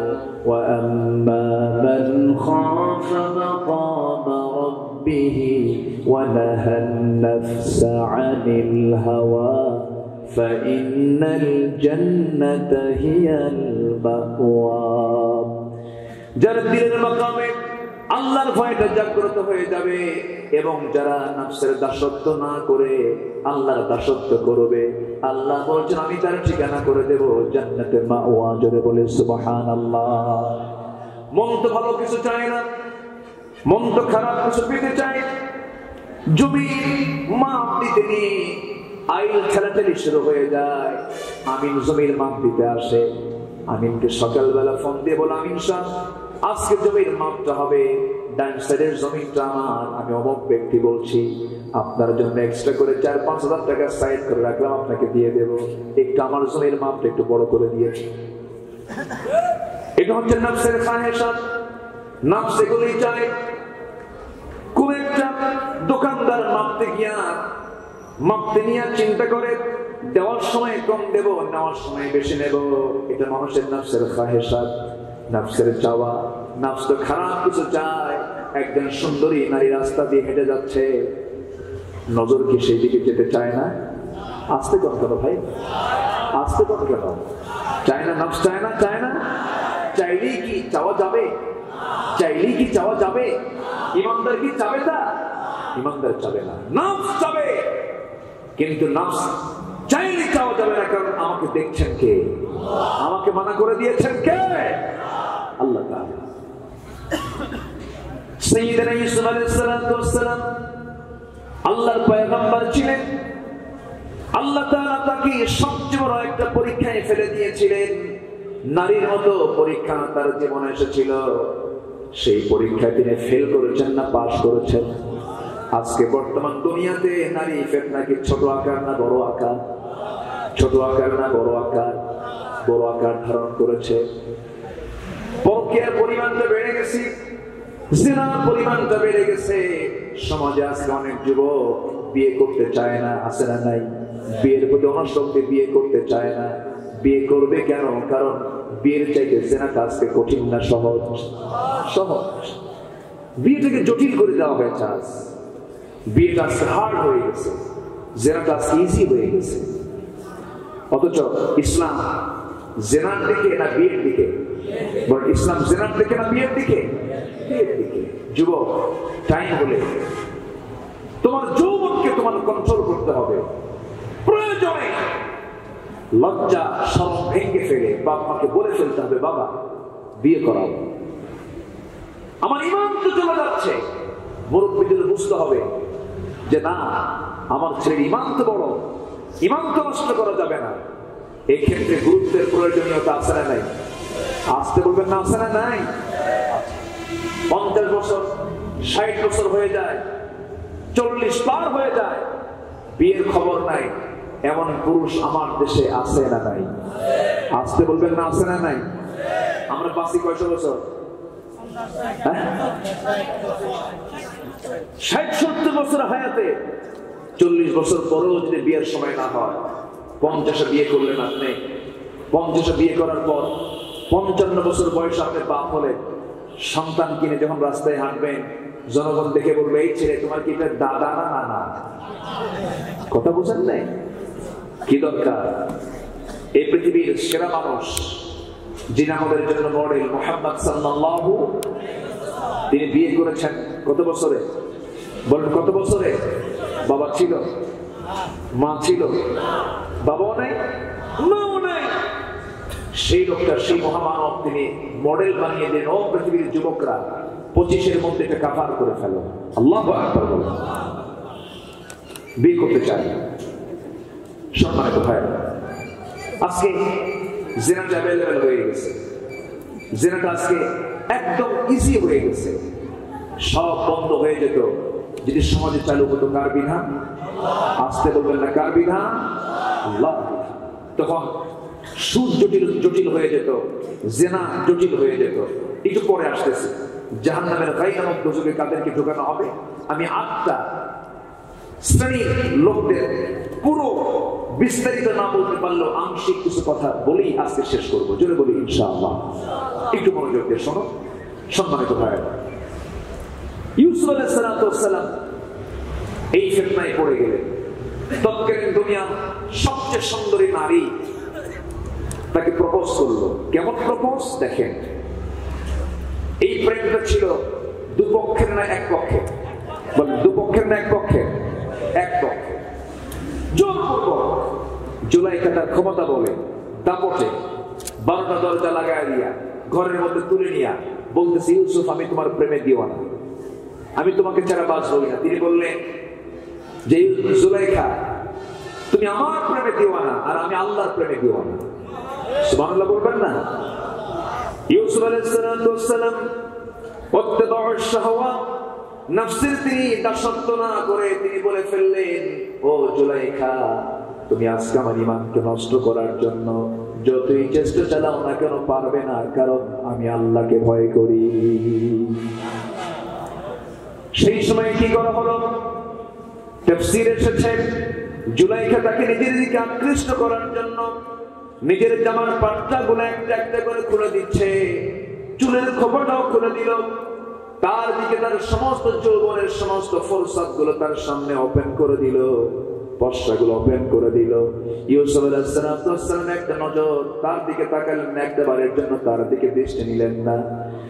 দৃষ্টি দিয়ে নিম্নগামী করলেন, ইয়াগুদ্দু মিন আবসারিহিম ওয়া ইয়াহফাযু ফুরুজাহুম। নিচের দিকে তাকায়া পিছু হটতে লাগলেন, তার দিকে ঝুঁকায়া দিচ্ছে তার দেহ, তিনি পিছু হটছেন। পিছু হটতে হটতে দেওয়ালে যখন পিঠ থেকে গেল, কাঁদতে কাঁদতে বলছেন, আল্লাহ আমি তোমার কাছে আশ্রয় চাই, আমি তোমার কাছে আশ্রয় চাই, এই বড় ফিতনা থেকে তুমি আল্লাহ আমাকে বাঁচাও। ওয়া উবাররিউ নাফসি ইন্নান নাফসা লা'আমারাতুম বিসসু। আমি নিজেকে নির্দোষ মনে করি না। তাফসীরে এসেছে ইউসুফ আলাইহিস সালাম সেই সময় তিনি বলছিলেন, আমি নিজেকে নির্দোষ মনে করি না, আমার মন চাচ্ছিল আমার যৌবনের কারণে আমি সেই দিকে আগায় যাই, কিন্তু আল্লাহ আমাকে তার কুদরতি রহমতি করে লালন পালন করলেন, আমাকে আশ্রয় দিলেন, আল্লাহ পাক আমাকে পরহেজ করলেন। আমি সেখান থেকে গোটায় নিলাম, চক্ষু বন্ধ করে দরজার দিকে দৌড় মারলাম, আমি গেলাম আল্লাহর পথে। ওয়াল্লাযীনা জাহাদু ফীনা লানাহদিয়ান্নাহুম সুবুলানা। জামার পথে আসতে চাই বাঁচার জন্য, আমি তাকে একটা নয় দুইটা নয় অসংখ্য রাস্তা তার জন্য ওপেন করে দেই। ইউসুফ আলাইহিস সালাম সেই ফিতনা থেকে আল্লাহর কাছে আশ্রয় চাইলেন। সামনে দরজা পেলেন, দরজার দিকে দৌড় মারলেন, শেষ চেষ্টা করলেন, 12টা দরজা পটপট করে খুলে গেল। তিনি বাইরে বের হলেন। নফসের দাস হলেন না আল্লাহর দাস হলেন? আসতে বলেন, নফসের দাস না আল্লাহর দাস? আমরা নফসকে পাত্তা দেব না। নফস তো খারাপ কিছু চাবি সব সময়ের জন্য। নফস যাবে ঠকাতে, নফস যাবে অন্যের হক নষ্ট করতে, নফস যাবে একজনের সিল আরেকজন মারতে, ঠিক কিনা? কয়দিন এই চেয়ার কয়দিন থাকবে আপনার? ফেরাউন অনেক চেষ্টা করেছিল, 40,000 শিশুকে হত্যা করেছিল ফেরাউন তার ক্ষমতাকে পাকাপোক্ত করার জন্য। পানিতে চুমা মেরেছেন আল্লাহ তাআলা। সে আল্লাহ আছেন না নাই? মেরেছেন নমরুদকে। কি দাপট! আল্লাহর পয়গম্বরের বিরুদ্ধে কি রায়টা দিল, আগুনে পুড়ে মারো। ইব্রাহিম আলাইহিস সালামকে আগুনে নিক্ষেপ করা হলো। ইব্রাহিম বললেন না, ঈমানের জোরে। সুবহানাল্লাহ বলেন, জোরে বলে সুবহানাল্লাহ। কিন্তু শেষ পর্যন্ত নমরুদের বিদায় হয়েছে। কিভাবে, কি নির্মম ভাবে আল্লাহ তাকে বিদায় করলেন। এমন বাহিনী পাঠালেন, পাহাড়ের বুক খুলে দেওয়া হলো, একটা মশার ঝাঁক চলে আসলো। এই মশার বাহিনীর ভিতরে সবচেয়ে দুর্বল যে মশা, যার ঠ্যাং নাই, যার কি নাই, ঠ্যাং নাই, অকেজ দুর্বল মশাটা আল্লাহ পাক নাকের মধ্যে ঢুকায় দিলেন। আল্লাহু আকবার বলবেন না? জোরে বলি আল্লাহু আকবার। সে আল্লাহ আজও আছেন না নাই? সে আল্লাহ আজও আছেন না নাই? ইতিহাস থেকে শিক্ষা নিতে হবে, ইতিহাস থেকে শিক্ষা নিতে হবে, ইতিহাস থেকে শিক্ষা নিতে হবে। ফেরাউন কম দাপট দেখায়নি, নমরুদ কম দাপট দেখায়নি, আবু জেহেল কম ষড়যন্ত্র করেনি। রাসূলকে নিয়ে কত নাটক করেছে, মক্কা থেকে তাকে বিতাড়িত করে দিয়েছে, মদিনায় গিয়ে তাকে হত্যার পরিকল্পনা করেছে। শেষ পর্যন্ত আবু জেহেল খতম হয়েছে। মিথ্যা টিকবে না, মিথ্যা পরাজিত হবে। বাংলার জমিনে আল্লাহর দ্বীন কায়েম হবে, হবে ইনশাআল্লাহ। সেই জমিন, সেই দিন, সেই জমিনের দ্বীন কায়েমের জন্য যদি বুকের তাজা প্রাণ দিতে হয়, রাজি আছেন? বুকের তাজা রক্ত ঢালতে হয়, রাজি আছেন? রাজি আছেন? কারা কারা দু হাত উঁচু করে দেখাও মুসলমান।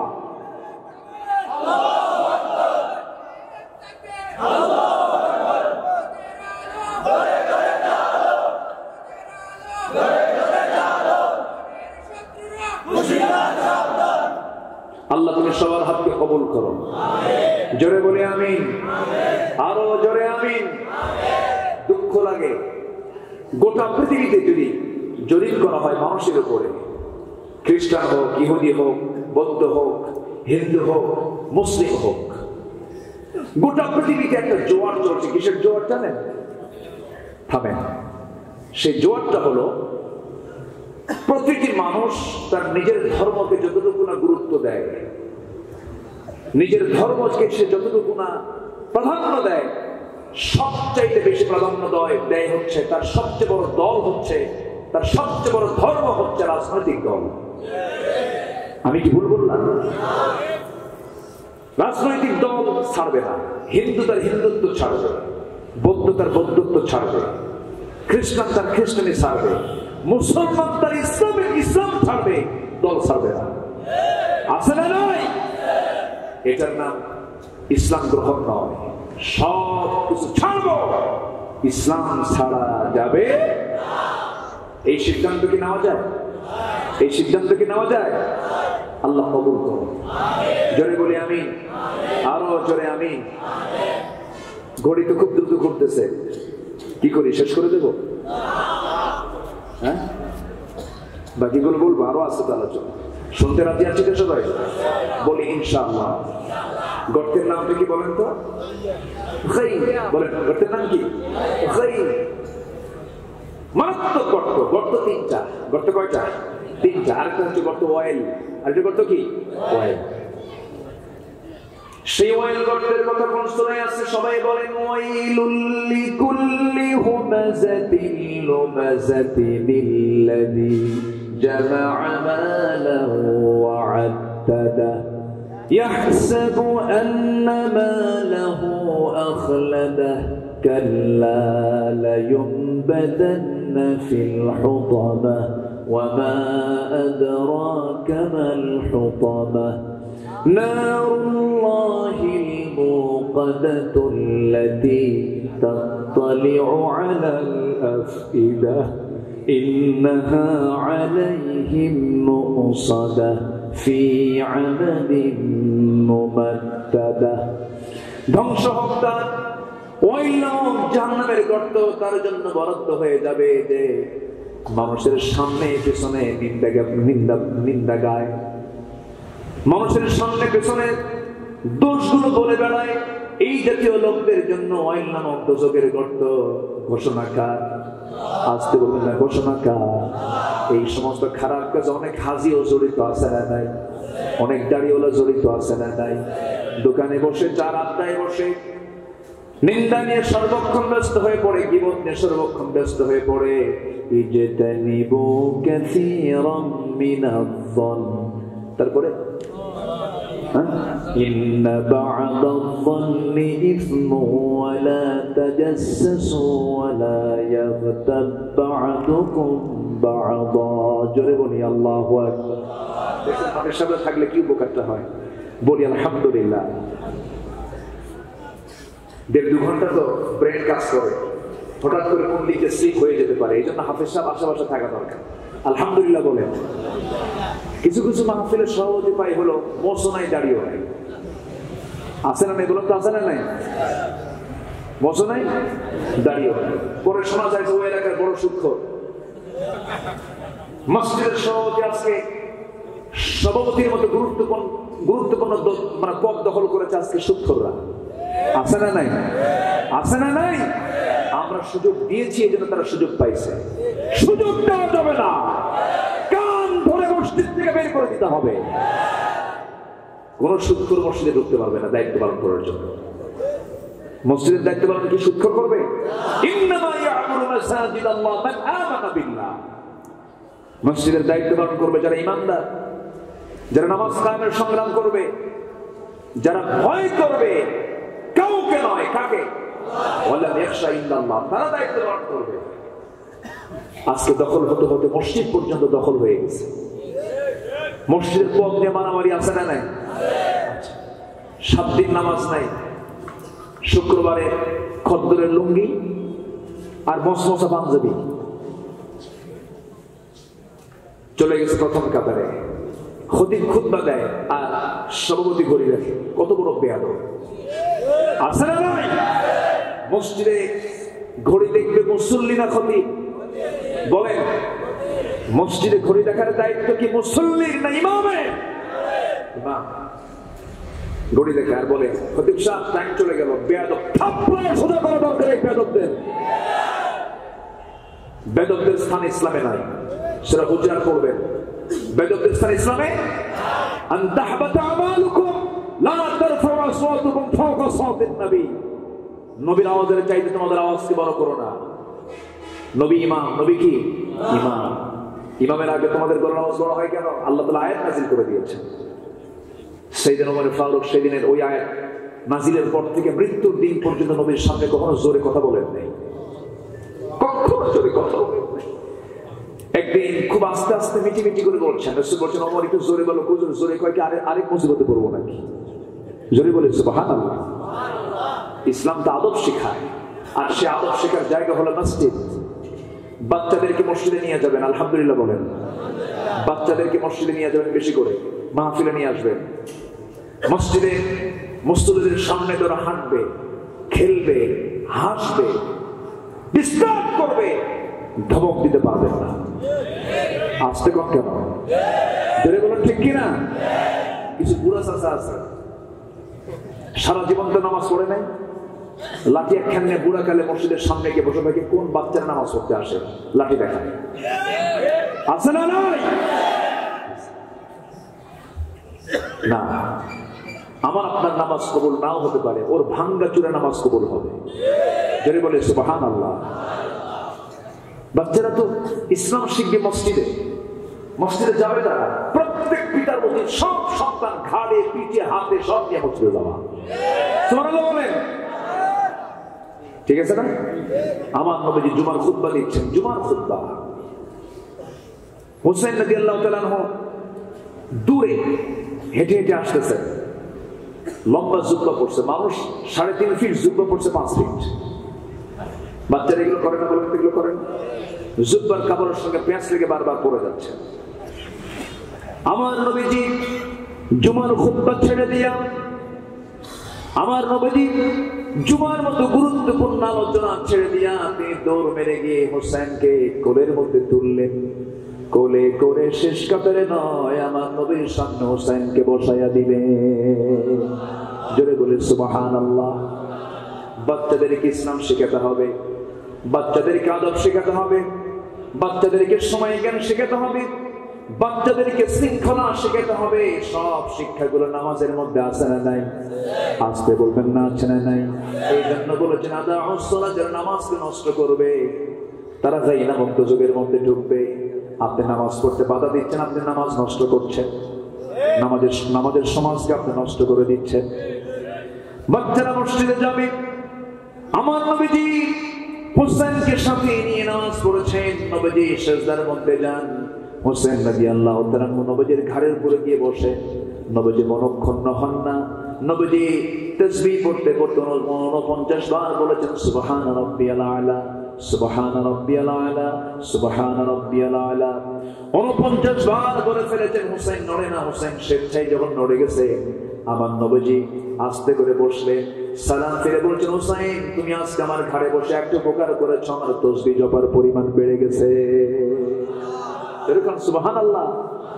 বাচ্চাদেরকে টাইম দেওয়া লাগে, বাচ্চাদেরকে শিখাতে হয়। কিছু বুড়া আছে খালি চোখ গরম করে, আছে না? এমন নানা কিছু আছে, নাতির দেখলেই কান ডলায় নেয়, আছে না? নাই না, এরকম করা যাবে না। এরকম মেজাজ যদি দেখান, ওই নাতি তো মনে মনে দোয়া করবে যে এই বুড়া মরবে কোন দিন, কুলকানি খাবো। এগুলো ঠিক না। বাচ্চাদেরকে আমরা সময় দেবো। জোরে বলি ইনশাআল্লাহ। আমার নবীজি কত সময় দিয়েছেন। মা এসে বলেন যে রাসূল আমার স্বামী বিশ্ব নবী, আমি তার স্ত্রী, আমার চেয়ে রাসূল বেশি সময় দিতেন হোসাইনকে। জোরে বলি সুবহানাল্লাহ। বেশি সময় দিতেন, ঘন্টার পরে ঘন্টা সময় দিতেন বিশ্ব নবী। একটা সিরাতের কথা মনে পড়লো আমার নবীর সঙ্গে দেখা করতে আসবেন হোসেন রাদিয়াল্লাহু তাআলা আনহু। মসজিদ নবীর দরজা লাগানো, এক সাহাবী সামনে দাঁড়ানো। হোসেন বলছেন চাচা দরজা খোলা যায় কি? কেন? নানার সঙ্গে দেখা করতে যাব। কেন এখন দরজা খোলা যাবে না? রাসূল এখন খুব প্রচন্ড ব্যস্ত আছেন, তিনি আলোচনা নিয়ে ব্যস্ত আছেন, এখন দরজা খোলা যাবে না, তোমাকে পাঠানো যাবে না। ওনার চোখ এরকম বড় হয়ে গেল। ছোট্ট বাচ্চা হোসেন বলছে এই চাচা, তোমরা যে নবীর কথা তার সামনে বসে বসে শোনো, তার থেকে আমার দাম কম? আমি কি কম দামি নাকি? আমাকে তোমরা যেতে দাও না? তোমরা যে নবীর কথা বসে বসে শোনো, সেই নবী মুহাম্মাদের চাইতে আমি হোসেন 1000 গুণে বড়। জোরে কোন সুবহানাল্লাহ। বাচ্চারা তো এগুলি করে। সাহাবী চিন্তা করতেছে, বাপও যেমন ছেলেও তেমন। হোসেনের বাপ কে? কে বলেন কে? তার সঙ্গে কথায় কেউ পারত? কোন সাহাবী তার সঙ্গে কথায় পারত না। তার ঠোঁটে সব সময়ের জন্য উত্তর রেডি থাকতো। সুবহানাল্লাহ বলেন। সব সময়ের জন্য। এত মেধা ছিল তার, প্রত্যুৎপন্নমতিত্বের প্রত্যেকটা সাইড আল্লাহ পাক আলীর মধ্যে দিয়েছেন। প্রচন্ড মেধাবী ছিলেন। খলিফা কয়জন? আজ থেকে বেলা খলিফা কয়জন? 4 নম্বর খলিফাকে হযরত আলী রাদিয়াল্লাহু তাআলা আনহু। সিফিনের যুদ্ধ হয়েছে কোন খলিফার আমলে? হযরত আলীর সময়। মুসলমানদের মধ্যে একটা ভুল বোঝাবুঝি হয়েছিল কোন খলিফার আমলে? আলীর সময়। তাকে প্রশ্ন করা হলো, আলী প্রথম খলিফা, দ্বিতীয় খলিফার সময় এই সমস্ত তো গন্ডগোল হলো না, তা আপনার সময় সেই গন্ডগোল লাগলো কেন? এর কারণটা কি? তিনি বললেন, দেখো, প্রথম খলিফা আবু বকরের পাশে আমি আলী ছিলাম, দ্বিতীয় খলিফা ওমরের পাশে আমি আলী ছিলাম, তৃতীয় খলিফার পাশে ওসমানের পাশে আমি আলী ছিলাম, কিন্তু আমি আলী যখন খলিফা হয়েছে আমার পাশে আরেকটা আলী নাই, এই জন্য গন্ডগোল লাগছে। দেখছেন কি হিকমত আল্লাহ আপনাকে দান করেছেন? জোরে বলে সুবহানাল্লাহ। তিনি একদিন নামাজে দাঁড়িয়েছেন, নামাজ শুরু করবেন, আদাউস সালাত। নামাজ নষ্ট করার জন্য কিছু লোক আছে না নাই? নামাজ শুরু করবেন, নামাজ শুরু করেছেন, এমন সময় এক ইহুদি এসে তার নামাজ নষ্ট করার জন্য একটা লম্বা প্রশ্ন রেডি করল। বলতেছে, আলী একটা প্রশ্ন। কি প্রশ্ন? আমি তো নামাজে দাঁড়াবো, কেন প্রশ্নের জবাবটা তোমাকে দিতে হবে? তুমি আমার নামাজ নষ্ট করবে কেন? দেখেন তো আপনি পারেন কিনা। এমন প্রশ্ন রেডি করেছে ইহুদি। বলতেছে, আচ্ছা আলী, পৃথিবীতে কোন কোন প্রাণী ডিম থেকে বাচ্চা হয়ে পৃথিবীতে আসে, আর পৃথিবীতে কোন কোন প্রাণী সরাসরি মার পেট থেকে স্তন্যপায়ী হয়ে সরাসরি বাচ্চা হয়ে পৃথিবীতে আসে? উত্তরটা কি আসলে কি সব এক কথায় হবে না অনেক লম্বা হবে? অনেক লম্বা হবে।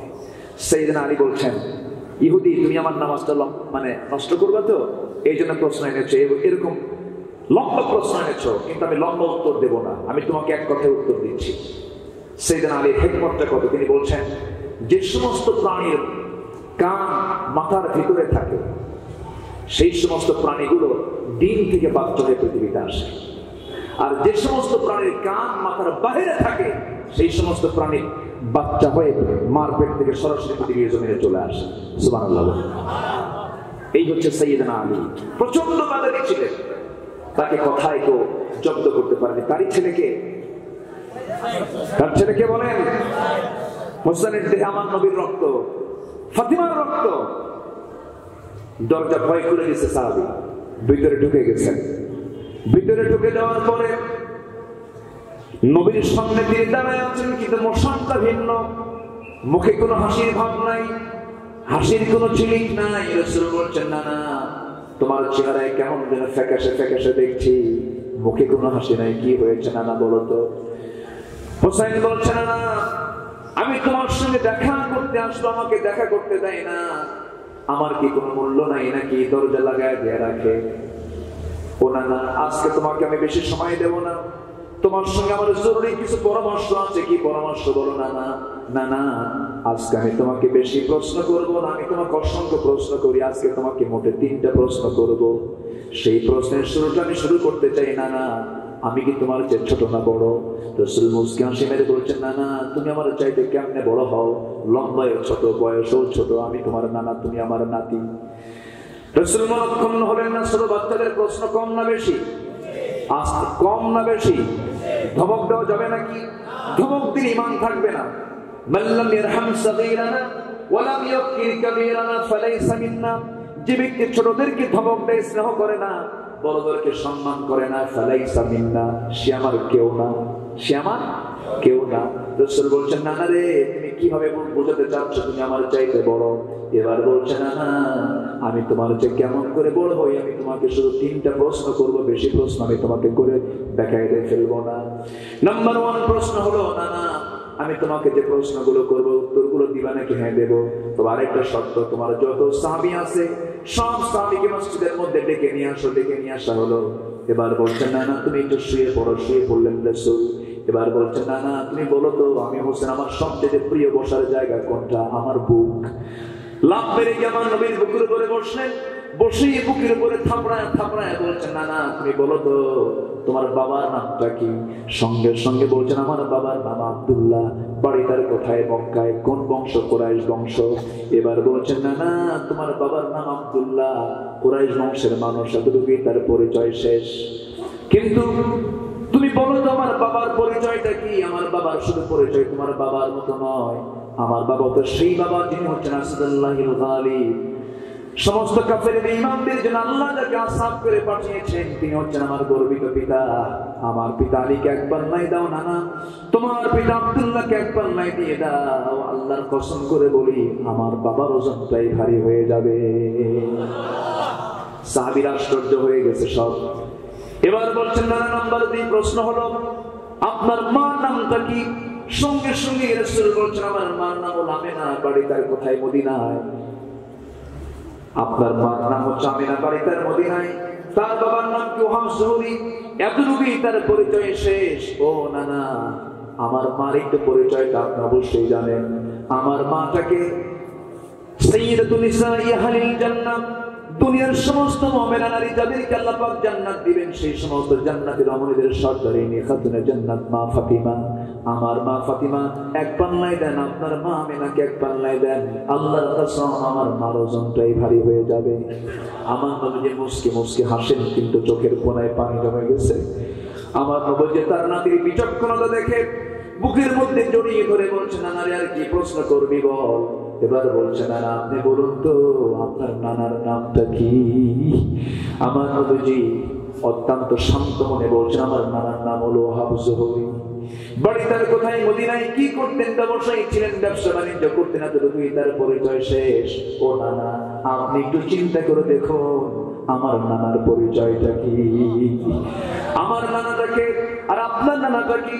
আমার নানা হলেন সর্বকালের সর্বযুগের সর্বশ্রেষ্ঠ মহামানব, যার সম্মান মর্যাদা আল্লাহর পরে তিনি হচ্ছেন আমার নানা মুহাম্মদ সাল্লাল্লাহু আলাইহি ওয়াসাল্লাম। বুকের উপরে থাপড়ায় থাপড়ে রাসূলকে চিনে চিনে দিচ্ছেন সাহাবায়ে কেরাম। ও সাহাবীরা দেখ আমার নানাটাকে। সুবহানাল্লাহ। আমার নবীজি বুকের সঙ্গে জড়িয়ে ধরে বলছেন নানা তুমি আজকে আমাকে যে প্রশ্নগুলো করে আমাকে ছোট আমাকে হারিয়ে দিয়েছো, আজকে আমি আল্লাহর নবী হওয়ার পর কথার ভিত্তিতে আমি তোমার সঙ্গে পারলাম না। ও নানা তুমি আমার আজকে যুক্তি তর্কের দিক থেকে আজকে তুমি আমার সামনে জিতে গেছো, আমাকে হারায় দিয়েছো। আমার নবীজি খুব খুশি হয়ে গেলেন, বুকের সঙ্গে জড়ায় ধরলেন, কপালে চুমা দিলেন, গালে চুম্বন দিলেন, গন্ডদেশে চুম্বন দিলেন, গ্রীবায় চুম্বন দিলেন, গোটা দেহ চুম্বন দিয়ে দিয়ে ভরায়া ফেলে বলছেন নানা রে সত্যি সত্যি আমি আজকে তোর কাছে হেরে গেলাম। জোরে বলি সুবহানাল্লাহ। বাচ্চাদের সময় দেওয়ার দরকার আছে না নাই? মসজিদে পাঠাবো, জোরে বলি ইনশাআল্লাহ। নিজেও যাব, সন্তানদেরকে পাঠাবো, গোটা মসজিদটা সন্তান দিয়ে ভরপুর করবো, জোরে বলি ইনশাআল্লাহ। আল্লাহ তাআলা বলছেন দুটি কারণে জাহান্নামের ছাই নামক দোজখের মধ্যে পাঠাবো। ইবনে কাসির সহ তাফসীরে কুরতুবীর মধ্যে আরো 6টা জনকে আল্লাহ পাক অ্যাড করেছেন। এই জায়গায় বলা হয়েছে আরো 6টা বদগুণ যাদের মধ্যে থাকবে তারাও ছাই নামক দোজখের মধ্যে ঢুকবে। নাম্বার 3 হলো যে জিনার কাজে অভ্যস্ত হয়ে গেছে।